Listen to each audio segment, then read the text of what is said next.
Alors voici la deuxième partie sur la notion d'équation différentielle. Dans cette deuxième partie, nous allons regarder plus particulièrement une équation différentielle générale, qui est de la forme y' égale à fois y. Et on va essayer de complètement traiter la problématique de ce genre d'équation différentielle, ce qui fait qu'après, si on la rencontre, on n'a plus qu'à appliquer les propriétés qu'on va mettre en place. Alors je commence par un exemple, l'équation y' égale 2y. On va essayer de voir un petit peu comment ça se passe. Alors si je regarde l'équation y' égale 2y, alors évidemment sur grand R, on cherche l'ensemble des solutions qui sont définies sur R tout entier. Donc celle-là c'est assez facile, on peut assez facilement trouver une solution. Toutes les fonctions, la fonction exponentielle de x est de manière évidente solution, puisque f' de x fait 2 exponentielle de x, donc 2 fois f de x, pas de problème, f est bien solution de y' égale 2y. Donc voilà une première solution possible. Mais un peu comme dans l'introduction, on en a d'autres. Par exemple, si je prends 5 exponentielle de x, elle est aussi solution, puisque f' de x, c'est 5 fois 2 exponentielle de x, donc 10 exponentielle de x, et puis 2 fois f de x, 2 fois 5 exponentielle de x fait aussi 10 exponentielle de x. Donc, pas de problème, pour tout x, f' de x est bien égal à 2 fois f de x aussi. Donc, voilà une deuxième solution. Alors, de manière générale, on comprend bien que si je prends à la place de 5 n'importe quelle constante, ça va fonctionner. Donc, toutes les fonctions qui s'écrivent c exponentielle de x, avec c qui est une constante réelle, sont des solutions de l'équation différentielle. Bon, bien sûr, là, pour l'instant, on a trouvé des solutions. On n'est pas sûr de deux choses. Que seul... Alors, on est sûr qu'au moins toutes elles conviennent, c'est facile à vérifier. Mais on n'est pas sûr qu'il n'en existe peut-être pas d'autres qui s'écrivent autrement. Autrement que c fois exponentielle de x. Et on va montrer dans la propriété qu'on va voir en dessous que non, ce sont les seules solutions possibles.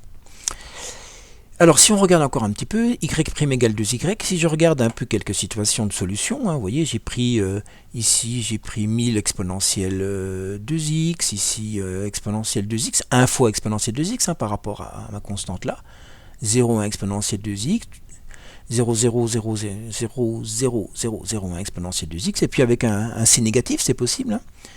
Voilà, j'obtiens ces courbes-là. Alors leur particularité, quelque part, c'est que si on les dessinait toutes, si on prenait toutes les constantes C qui sont ici, on finirait par couvrir tout le plan sans que jamais aucune ne se coupe. Ce qui veut dire que dans la pratique, si vous voulez, quel que soit le point que je prenne, alors là je vais le choisir ici, vous voyez, alors j'ai quoi, 0, 1, 1,5, vous voyez, ici, 1,5, 2, eh bien, ça veut dire que, quel que soit le point que je choisisse ici, il existe une seule solution de l'équadif qui passe par ce point. J'aurai finalement l'ensemble des solutions, on va le démontrer tout à l'heure, c'est l'ensemble des fonctions qui s'écrivent c exponentielle de x, donc la forme générale des solutions, c'est c exponentielle de x, mais il y en a une seule qui vérifie ce qu'on appelle une condition initiale, puisqu'il y a une seule, ce qu'on appelle une courbe intégrale de l'équation différentielle, qui passe par ce point. Elle ne se coupe jamais en fait en réalité. Mais chaque point, là, on peut trouver une fonction une solution de l'équation différentielle qui va passer par ce point. En fait, une seule solution possible.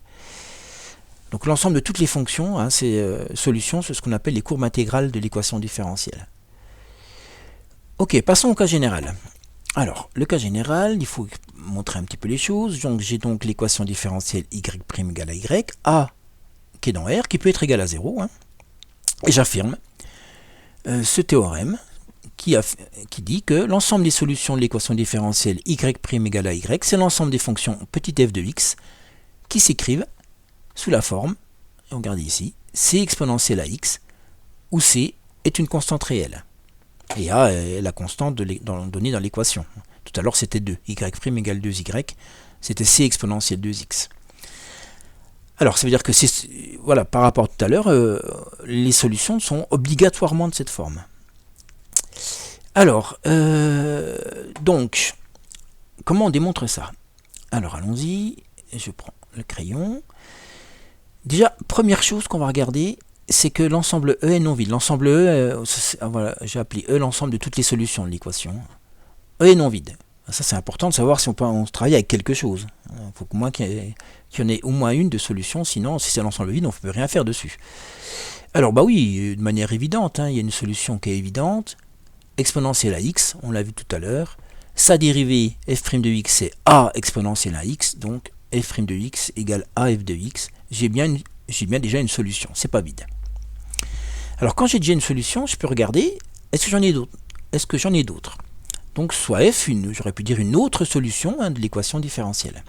Et à partir de là, une petite astuce, je vais considérer la fonction petit g, définie sur R, qui est f de x égale exponentielle moins ax. Alors donc un f étant une solution de l'équadif. Je sais que est non vide, donc il y en a. Donc je peux me dire soit f une solution de l'équation différentielle. Mais il faut bien que je vérifie que c'est non vide avant, sinon je pourrais partir avec rien. Mais là j'ai forcément quelque chose. À partir de cette fonction f, je définis la fonction g de x égale f de x fois exponentielle moins ax. Et qu'est-ce qui se passe? Si je dérive g de x, ça va me faire f' de x, donc c'est un produit, donc u fois v, donc u' v, ok, ça va me donner ça, plus u fois v', oh pardon, donc prendre la gomme, plus u fois v', dérivée d'exponentielle moins ax, c'est moins a exponentielle moins ax. Ok, g' de x, ça fait ça. Mais je peux mettre exponentielle moins ax en facteur, et il me reste f' de x, moins a f de x. Ah oui, mais f, c'est une solution de l'équation différentielle y' égale à y. Donc f' de x, c'est égal à a fois f de x, donc f' de x moins a f de x, pour tout x, c'est 0. Donc exponentielle moins ax fois 0, donc 0. Au bout du compte, pour tout x, g' de x, c'est 0. Quelles sont les fonctions dont la dérivée est nulle, quelle que soit la valeur de x? C'est des fonctions constantes. C'est-à-dire qu'il existe une constante c telle que g de x soit constamment égal à c. Donc ça veut dire que f de x fois exponentielle moins ax, c'est égal à cette constante t. Donc, en multipliant par exponentielle ax de chaque côté, c égale exponentielle ax. Qu'est-ce que je viens de faire ici? Je viens de démontrer que si je prends une solution quelconque de mon équadif, elle est nécessairement de la forme c exponentielle à x, où c est une constante réelle. Et voilà, j'ai terminé ma... Ah, alors pas tout à fait, j'ai mis un petit 3 là pour me souvenir. Il me reste une toute petite chose à faire. Mais bon, c'est pas grand chose. C'est que je viens de voir que si f est une solution de l'équation différentielle y' égale à y, elle est nécessairement de cette forme-là. Encore faut-il vérifier qu'elles conviennent ces formes. Mais c'est évident. Si je dérive c exponentielle à x, je trouve c fois a exponentielle à x. Donc a fois c exponentielle à x. Donc a fois f de x. Donc elles conviennent. Il fallait quand même vérifier que... Parce que dire qu'elles sont nécessairement de cette forme-là, il faut quand même être sûr qu'elles conviennent. Et c'est ce que je viens de faire dans le petit 3. Elles conviennent bien. Elles sont nécessairement de cette forme-là et toutes ces formes-là conviennent. Donc je peux dire que l'ensemble des solutions, c'est bien l'ensemble des fonctions de la forme c exponentielle à x. Alors, je l'ai déjà dit dans la vidéo précédente, mais ça veut dire que l'ensemble des fonctions de la forme c exponentielle à x, c'est ce qu'on appelle la forme générale des solutions de l'équation différentielle. Et retenez le vocabulaire, parce que vous allez voir qu'on va l'utiliser assez souvent dans les exercices. Alors, allons-y d'ailleurs sur un exercice. Résoudre l'équation différentielle, donc c'est laquelle ici, y' égale 0,12y. Bon, allons-y. J'applique mon théorème. Je veux dire, la forme générale des solutions de cet équadif sont... on va dire est, puisque je parle de la forme générale. Voilà. Et c'est les fonctions qui s'écrivent c exponentielle ax, mais attention, a ici c'est 0,12. Donc, c exponentielle 12x. Alors ça peut être f de t égale c exponentielle 12t, ça dépend du contexte. Là je choisis le paramètre, la variable x. Voilà la forme générale des solutions. C'est fini. Hein, j'ai la forme générale. Alors pourquoi je dis, bah oui, ça va vite là. Si il faut apprendre la propriété par cœur. Hein. Donc je l'ai réécrit là. Y' égale à Y. Ce que vous devez savoir par cœur, c'est ça. Forme générale des solutions. F de x égale C exponentielle AX. Hein, le A qui est là, qu'on retrouve ici. Et une constante C. Alors oui, pourquoi en fait en général ça ne se termine pas comme ça? En général, il y a une autre question qui va être déterminer l'unique solution qui vérifie une condition initiale. Alors c'est souvent une condition initiale, par exemple si c'est le temps, c'est souvent f de 0 égale quelque chose, mais là je vais mettre voilà, f de 1 par exemple égale 2. Hein. Donc en fait ça veut dire qu'on va chercher l'unique courbe intégrale, dont j'ai déjà parlé hein, plus haut, l'unique courbe intégrale, alors qui doit, hop, la seule qui va passer par le point 1, 2, qui vérifie f de 1 égale 2. Il y en a une seule. Donc en fait, pour être plus précis encore, il y a une seule constante, C, qui me permet de vérifier, d'avoir l'égalité f de 1 égale 2. Alors ça, il faut savoir le faire, mais c'est très facile en fait. Hein. F de 1 égale 2, donc je dois avoir ça. Me donne quoi? Me donne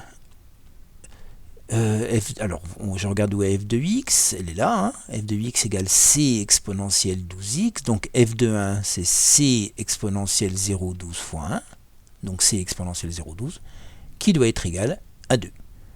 Ce qui me donne la constante c, 2 divisé par exponentielle 12, ou 2 fois exponentielle moins 0,12, hein. Voilà. Et donc une fois que j'ai la constante c, la seule solution qui vérifie ma condition initiale, c'est ça, c exponentielle 0,12x. Alors je peux faire cette petite manip aussi, hein. C exponentielle moins 0,12 plus 0,12x, et finalement 2 fois exponentielle 0,12 facteur de moins 1 plus x, hein, si je mets en facteur. Voilà, on peut tout à fait s'arrêter là. J'ai bien exprimé l'unique fonction solution de l'équation différentielle qui vérifie f de 1 égale 2. Alors voilà, donc j'ai un petit dessin pour les conditions initiales. Là, hein, c'est vrai que on avait j'avais ici. Alors je vais le prendre, si je peux, voilà, déplacer. Voilà, le principe est là, hein, c'est que là j'ai toutes les solutions de l'équation différentielle et je veux par exemple l'unique solution qui vérifie f de 1 égale 2. Vous voyez, voilà ce que je cherchais. Alors en fait, à chaque solution correspond une constante c. Vous voyez. Et en fait, elle ne se coupe jamais. C'est pour ça qu'il y a une seule solution qui passe par un point donné, donc qui vérifie ce qu'on appelle une condition initiale. Ça, il faut avoir ça en tête. Hein. Ce qu'on appelle donc les courbes intégrales des équations différentielles.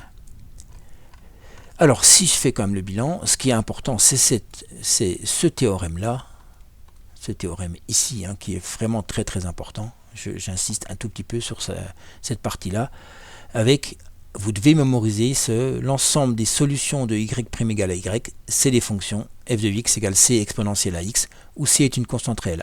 À savoir par cœur, et donc à appliquer de manière très simple dans les exercices. Hein.